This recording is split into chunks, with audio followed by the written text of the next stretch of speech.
পেশেন্টের ফ্যামিলি মেম্বাররা কোথায়? আচ্ছা স্যার, ওখানটা বসেছে।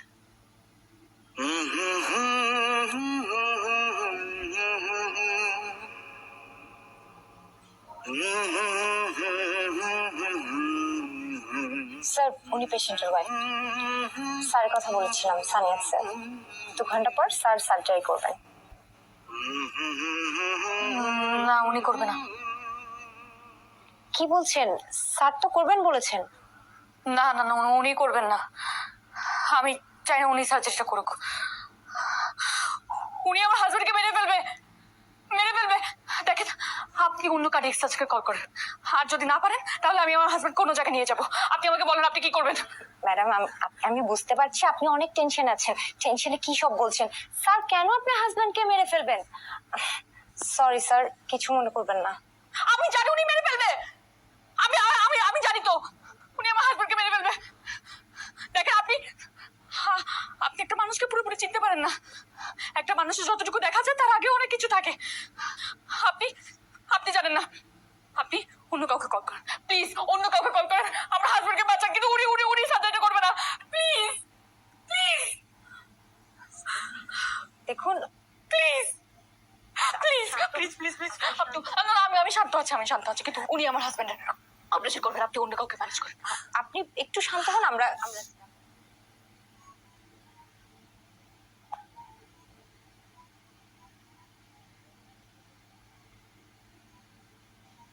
তুমি আমাকে কতটুকু ভালোবাসো? আমি জানি যে তুমি জানো। বিচ্ছেদের অনুভূতি লুকানো যায়, কিন্তু প্রেমে পড়ার অনুভূতি একদম লুকানো যায় না। আর তুমি? জীবনের থেকেও বেশি। প্রমাণ দাও। জীবন দিয়ে? জীবনের থেকে।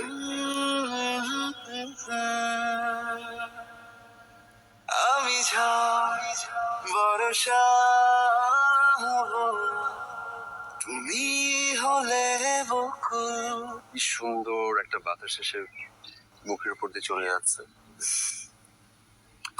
স্বপ্ন কি এর থেকে সুন্দর? কিন্তু এভাবে আর কতদিন? কি কতদিন? এই যে ঘাসের উপর ঘর সংসার। এভাবেই তো ভালো আছি। এভাবে ভালো নেই, কারণ আমাদের দুজনেরই বিয়ে করার বয়স হয়ে গেছে। আর তোমাকে তো বলি নাই আমি, বাবা কিন্তু প্রায় এখন বিয়ের কথা বলে। তোমার বাবা খারাপ মানুষ, খারাপ মানুষরা এসবই বলে। আহা, বাবাকে দিয়ে একদম উল্টোপাল্টা কথা বলবো না। আচ্ছা ঠিক আছে, বলবো না। চাকরিটা কেবল পার্মানেন্ট হলো, সার্জারি করছি, সবকিছু একটু গুছিয়ে নেই, তারপর বিয়ে করে ফেলবো। তবে আমার কেন জানি মনে হয় যে তোমার বাবা বিয়েটা মেনে নেবে না। আমাদের দুজনকে পালিয়ে বিয়ে করতে হবে। উনি আমাকে যথেষ্ট অপছন্দ করে।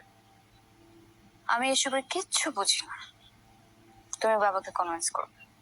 আমার বাবাকেও চাই, তোমাকেও চাই, কারণ তোমরা এই পৃথিবীতে আমার সবচেয়ে আপন।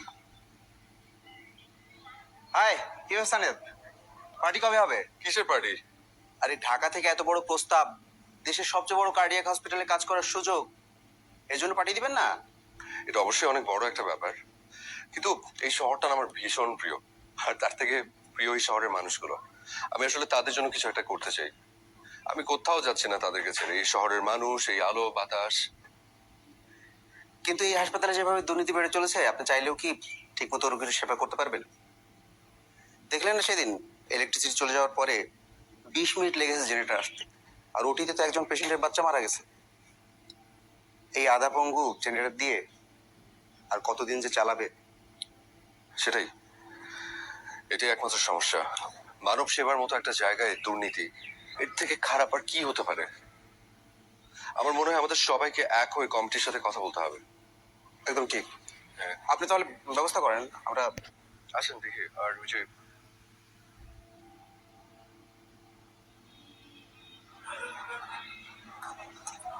এক্সকিউজ মি ভাইয়া, কোনো ডাক্তার কি আসবে? মানে আজকে রাত থেকে অপারেশন হবে, আর যদি না হয় তাহলে বলে দেন, আমরা অন্য কোথাও নিয়ে যাই। জি ম্যাডাম, আমরা কল দিয়েছি, আজ রাতেই হওয়ার সম্ভাবনা বেশি। আচ্ছা, ঠিক আছে। আচ্ছা, সব সম্পর্কর শেষটা কি সুন্দর হয় শুরুর মতো? সম্পর্কের শেষ কি কখনো হয়? আসলেই হয় না, মানুষ ভুলতে পারে না। আচ্ছা, আমাদের মাঝেও কি কখনো ভুলে যাওয়ার কথা আসবে? আমি ডাক্তার, জ্যোতিষী না। যদি কখনো তুমি হারিয়ে যাও? কিছু কিছু সম্পর্ক হয় শুধু ভালোবাসার জন্য, একসাথে জীবন কাটানোর জন্য না। হারালেও মনে রাখা যায়। আচ্ছা, আমরা এত কঠিন কঠিন কথা কেন বলছি? কারণ আমরা কঠিন প্রেম করছি।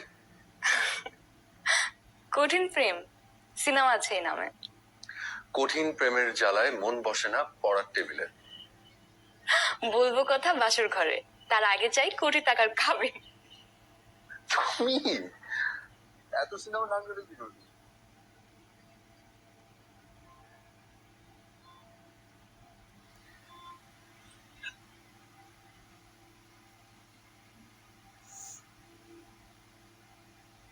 আপনারা কি বোঝাতে চাইছেন? এই কমিটি যদি ব্যর্থ হয় তাহলে বছরের পর বছর এই হাসপাতাল চলছে কিভাবে? আপনার এই প্রশ্নটা আপনি নিজেকে করুন, আপনি উত্তর পেয়ে যাবেন। কিভাবে চলছে? আসলেই কি চলছে? যদি চলেই থাকে তাহলে নীতিবান নিঃস্বার্থ কিছু চিকিৎসকদের জন্য চলছে, আর অর্ধেক হাসপাতালটা চলে গেছে কিছু দুর্নীতিগ্রস্ত পরিচালকদের পকেটে। চুপ করুন, আপনি বেশি কথা বলছেন। আপনাকে কথা বলার সুযোগ দিয়েছে বলে আপনি যাতা বলবেন নাকি? এই জন্য আপনাদেরকে আমি বলেছিলাম এদেরকে কথা বলার সুযোগ দিলেই এরা প্রশ্রয় পেয়ে যাবে।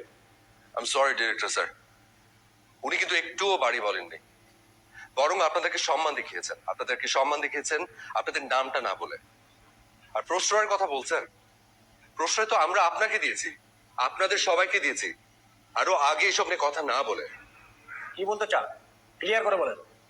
স্যার, আমরা ক্লিয়ার করে না বললেও আপনাদের স্পষ্ট বোঝার কথা আসলে কি বলতে চাচ্ছি। এই হাসপাতালের চিকিৎসক, নার্স সহ সাধারণ মানুষ ভোগান্তির শিকার, এটা কারো অজানা না। এবং সবই হচ্ছে আপনাদের জন্য। যারা অনেস্ট, দক্ষ চিকিৎসক, নার্স, আপনারা তাদেরকে অবহেলা করছেন। আপনারা নিয়োগ দিচ্ছেন অযোগ্য কিছু মানুষকে, যারা শুরুতে অনেক বড় একটা অঙ্কের চেক আপনাদের হাতে ধরিয়ে দেয়, আপনাদের তোষামত করে। আমের সিজনে আম, ছোট ঈদে পাঞ্জাবি, বড় ঈদে খাসি পাঠায়। কটা যন্ত্রপাতি কেনা হয়েছে এই হাসপাতালের জন্য? কটা ডিপার্টমেন্ট এক্সটেন্ড করা হয়েছে? হয়নি। অথচ বছরে লাখ লাখ টাকা বাজেট নেওয়া হয় এই যন্ত্রপাতি কেনার জন্য, ডিপার্টমেন্ট এক্সটেন্ড করার জন্য। এই টাকা কার পকেটে যায়?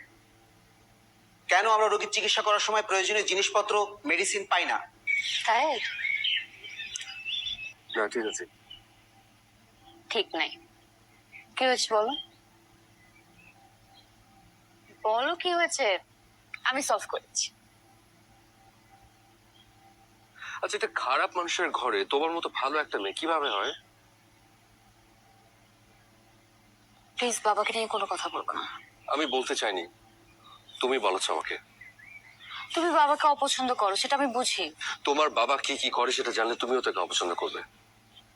গরিব মানুষের হক নষ্ট করছে, অসহায় গরিব মানুষের সুচিকিৎসা পাচ্ছে না তাদের দুর্নীতি লুটপাটের কারণে। একটা জেনারেটরের কারণে একটা মা তার সন্তানকে হারিয়েছে। মানুষের অভিশাপ লাগবে না? লাগবে তো। ওনার নিজের যখন কোনো ট্রিটমেন্ট দরকার হবে, উনি সেদিন বুঝবে কত সংকট এখানে। সেদিন শিক্ষা হবে, আর শিক্ষা হওয়াই উচিত। আমি বাসায় যাবো। তুমি কেন রাগ করছো? ওয়াহাব স্যার শুধু তোমার বাবা না, একটা হাসপাতালের অভিভাবকও। তুমি তাকে চাইলে দুই ভাবে দেখতে পারো। একটা, তোমার বাবা হিসেবে দেখবে, খারাপ লাগবে না। কিন্তু যখন একজন হাসপাতালের অভিভাবক হিসেবে দেখবে, তোমার কিন্তু তখন খারাপ লাগবে দিনা।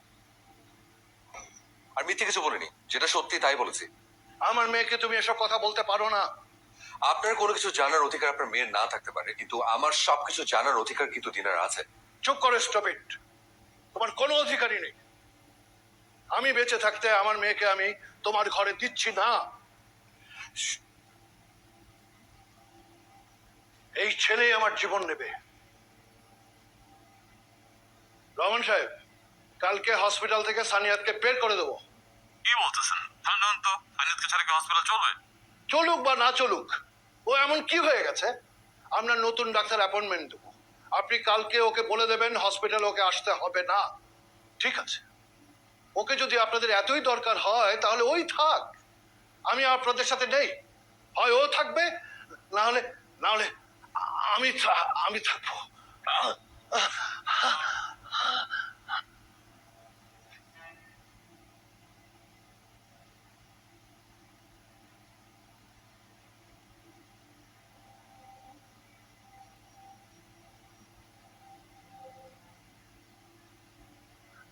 কি হয়েছে বলেন? স্যারের রক্তনালী অনেকখানি ব্লক, অপারেশন করা লাগবে। ঠিক আছে, তাহলে অপারেশন করছেন না কেন? শুরু করেন। সবচেয়ে ভালো হয় অপারেশনটা সানিয়াত করতে।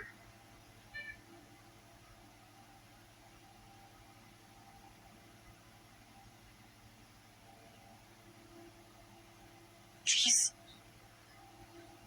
প্লিজ সানিয়া, তুমি আমার বাবাকে বাঁচাও প্লিজ। মামা, আরে তোর বাবা নাই, ওরা তোর বাবারে বাঁচাতে পারলো না। খুব বাজে একটা সিদ্ধান্ত হয়েছে, খুব বাজে। ওই ছেলের দিয়ে অপারেশন করা ঠিক হয় নাই। মইরা গেছে না মাইরা ফেলে সারলে জানে। খুব ভুল সিদ্ধান্ত হয়েছে, খুব ভুল সিদ্ধান্ত হয়েছে।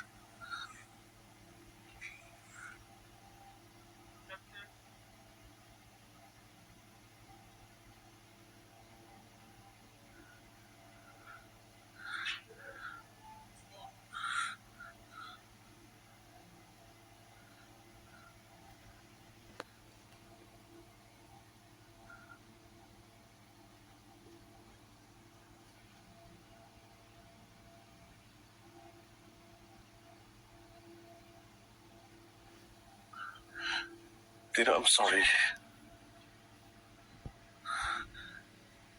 আমি তোমার বাবাকে বাঁচাতে পারি না। আই এম সরি দিনা। মারতে তো পারছো, হ্যাঁ, রাগ মিটছে, কি বল? সব রাগ মিটে গেছে না? আমরা সবাই মিলে অনেক চেষ্টা করেছি, বিশেষ করো উই আর নট গড। সবকিছু তো আল্লাহর হাতে আলটিমেটলি। না, আমরা মিথ্যা কথা বলবো না আমাকে। দিনা, আমার বাবাকে মেরে ফেলছো তুমি, ইচ্ছা করে করছো। দিনা, ওনার সিচুয়েশন খুব ক্রিটিক্যাল। মিথ্যা বলবো না, সবাইকে বাঁচাও, শুধু আমার বাবাই মরে গেছে। খবরদার, মেরে ফেলছো না? দিনা, ওনার মেরে ফেলছো তো, মেরে ফেলছো আমার বাবাকে। শান্তি পাইছো? পাইছো আমার শান্তি? মামা, মামা, দিনা, যাও, ছাড়ো আমাকে। কেমনে পারছো তুমি? হ্যাঁ? এত রাগ, এত রাগ। আল্লাহ বিচার করবে। দিনা, দিনা। ডক্টর, টেনশনের কোনো কারণ নেই, অপারেশন খুবই ভালো হয়েছে, সাকসেসফুল। Thank you. পেশেন্ট এখন কার্ডিয়াক আইসিইউতে আছে, জি, কালকে ইভিনে দিয়ে দেবো। Thank you so much.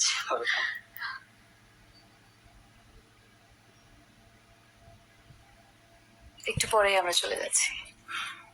আলহামদুলিল্লাহ, অনেক ভালো ফিল করছে এখন। অপারেশনের শুরু থেকে আজ পর্যন্ত আপনারা অনেক করেছেন, থ্যাংক ইউ সো মাচ। এসব বলার একদম দরকার নেই, it's part of our duty. Actually অপারেশনের পর থেকে আপনার হাজবেন্ডের মেডিকেল ইস্যুগুলো আমি দেখলেও অপারেশনটা কিন্তু সানিয়াত স্যারই করেছেন। এরকম ক্রিটিক্যাল একটা সার্জারি স্যারকে ছাড়া করা টাফ। ওটিতে যখনই স্যারের প্রয়োজন ফিল করছিলাম, ঠিক তখনই দেখি স্যার এসে হাজির।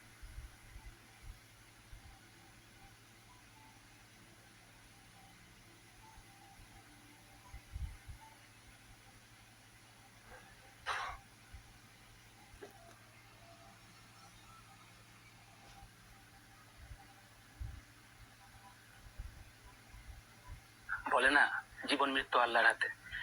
তিনি সঠিক সময়ে সঠিক মানুষকে পাঠিয়ে দেন, এটাই সত্যি। স্যার আপনাদের এটা বলতে নিষেধ করেছিলেন, কিন্তু শেষ দিনে এসে কেন যেন আপনার কাছে কোনো কিছু লুকাতে ইচ্ছা হলো না। বাই দ্য ওয়ে, স্যারকে না জানালে খুশি হব।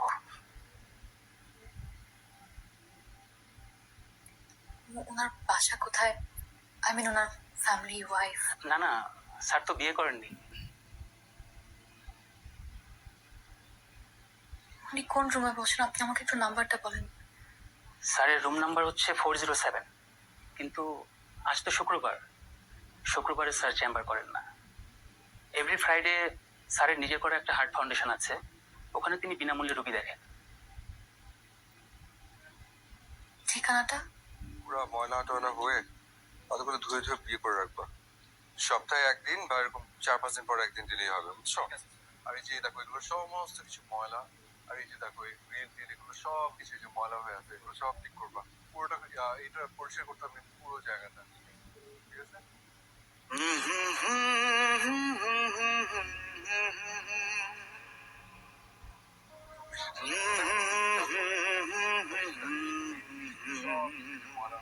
সব ঠিক করবা।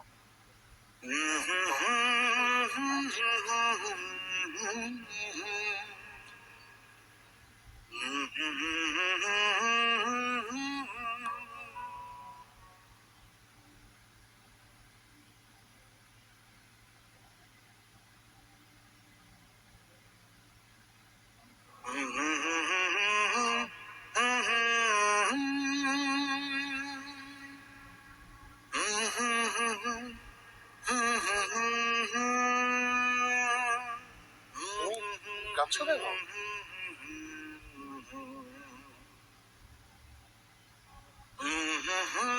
আমাকে ফিরে পাবার খুশিতে।